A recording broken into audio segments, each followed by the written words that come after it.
សួស្តីទាំងអស់គ្នាមកយ៉ាសុខសប្បាយអត់និយាយទៅខ្ញុំអត់មានពេលធ្វើវីដេអូដូចមុនសោះពីមុនខ្ញុំ ban end នេះបាននោះអញ្ចឹងទៅខ្ញុំចង់ចែកម្លែកខ្លះធម្មតាអ្វីដែលយើងចេះអ្វីដែលយើងដឹងចង់ចែកម្លែកគ្នាខ្លះទៅតែគាត់ថាមករយៈនេះខ្ញុំអត់មានពេលធ្វើវីដេអូហើយក៏អត់សូវបាន end ដូចមុនដោយសារតែឥឡូវរៀងរវល់ច្រើនហ្នឹងហើយតាមពិតធ្វើវីដេអូនេះមើលទៅមុខដូចស្រស់ស្រាយណាតែតាមពិតមែនតើទៅអត់ស្រស់ស្រាយទេរៀងគិតច្រើន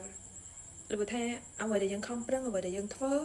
វាកំពុងតែជួបរឿងដែលយើងអត់សូវគេហៅសំប្រកបបំណងតែគាត់ថាយើងព្យាយាមធ្វើតែគាត់សួរថា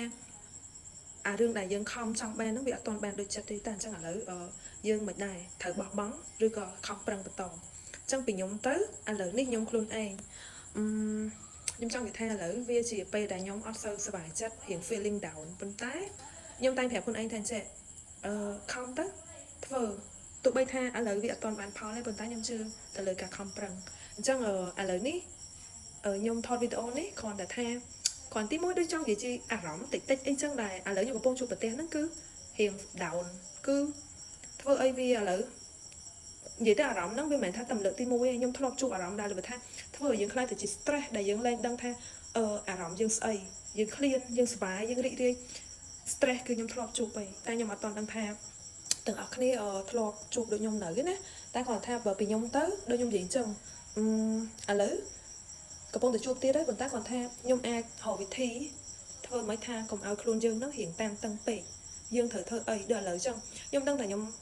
ខំធ្វើការងារធ្វើអីប៉ុន្តែវាអត់បានផលហើយអ្វីដែលខ្ញុំអាចរៀង release បានឥឡូវគឺការហាត់ប្រាណហើយគិតអីរៀង positive បានន័យថាខ្ញុំជឿជាក់ថាខ្ញុំនឹងអាចធ្វើបានខំអញ្ចឹងកុំបោះបង់អញ្ចឹងអានេះវីដេអូនេះខ្ញុំធ្វើនៅក្នុងថ្ងៃទី13ខែ11ចាំមើលថាតើលទ្ធផលដល់ចុងខែចាំចុងខែខ្ញុំធ្វើវីដេអូម្ដងទៀតថា